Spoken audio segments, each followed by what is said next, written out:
Good evening everyone, and welcome to Lockdown Literature, courtesy of the Studio Online and the National Lottery Community Fund. You are about to listen to a selection of audio stories gathered together during the COVID-19 lockdown from both the adults and children's write-on sessions. So relax, settle back and enjoy a selection of writing from some of the finest creative minds at the studio.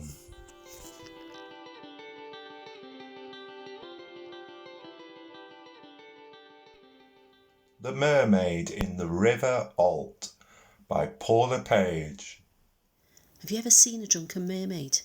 It's not a pretty sight, believe me. They are by nature creatures of excess, so when they party hard. And unfortunately, even for mermaids, sometimes there are consequences. Marin was a mermaid of a certain age.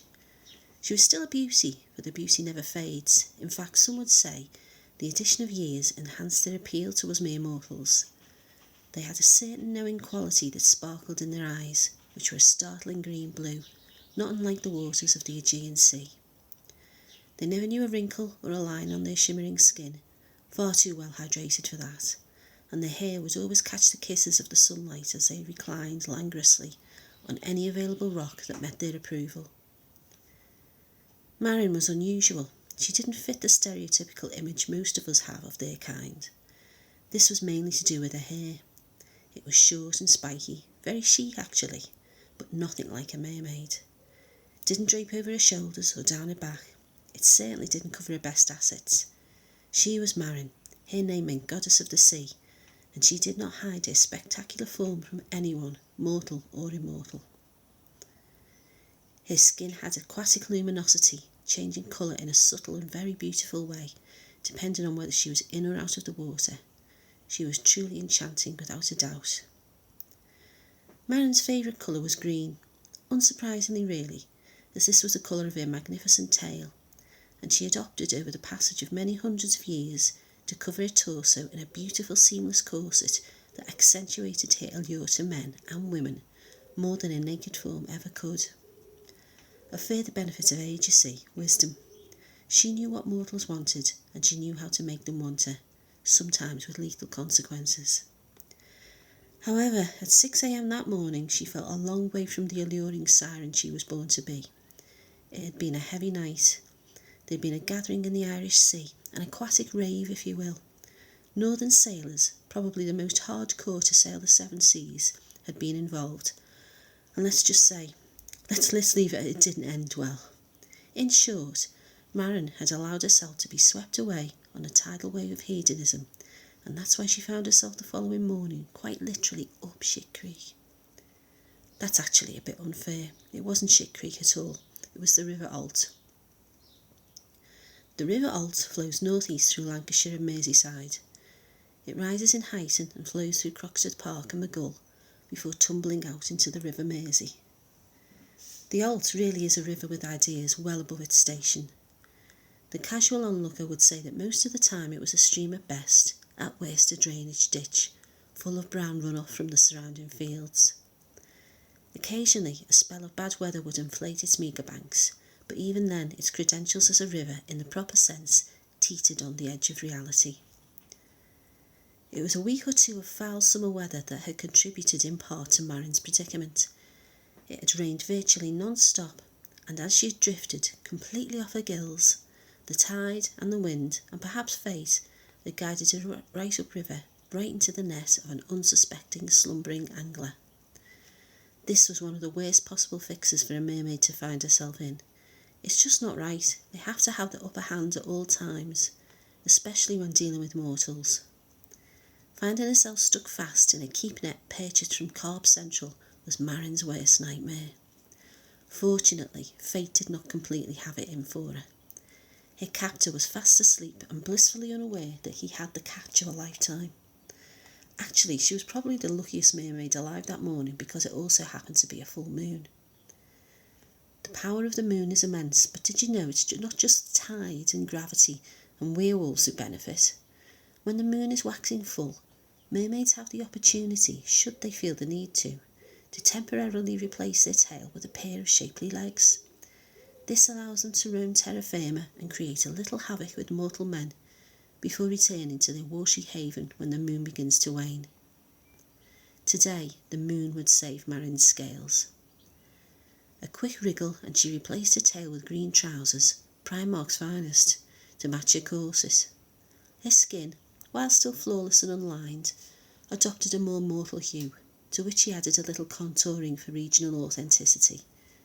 She drew the line at the scouse brow and the lip fillers. Even mermaids have their standards. The wriggle was enough to wake her captor. Ryan was the laziest and most inept angler you could possibly meet. He literally had all the gear and no idea. He'd never ever caught a fish, but that didn't matter. It got him out of the house and that made him happy. Ryan was just into his 40s, but he would admit he looked a lot older. He was 10 years married and the wife had let herself go, though he'd never dare tell her. And he was bored. Not enough to do anything about it. Too lazy, and they had 2 kids after all. But he felt the only way he could really relax was to be out of that house as much as possible. Angling, shifts, and the pub when she let him. Ryan was in the middle of a rather wonderful dream involving him and the Welsh girl of the one show when he felt the net wriggle. He tumbled unwillingly out of his slumber and nearly joined Marin in the water. Jesus shit, oh my God, love, are you alright? Clever mermaid as she was, Marin emulated his Scouse accent. Do I fucking look alright, soft shite? I was at a wedding last night at Crockett Hall. Pissed admittedly, but Christ knows how I landed in here. Do you think you could help me out? Please? Oh shit, yeah, of course, girl. Funny how he called her girl. Although obviously beautiful, she did look older than him, if only he knew how old. But it didn't stop him noticing her eyes. In fact, he couldn't stop himself from staring, looking her up and down, quite thoroughly, as he helped her scramble up on the bank. Shall I call an ambulance? Do you need A&E? Are you okay? Are you injured? She smiled at him, which given her present circumstances he wasn't expecting. No, I'm fine, love, just a bit wobbly on my pins at the moment. Tell you what, if you could give me a lift to Crosby Beach, you know, where the Iron Men are, that would be great. I don't live far from there.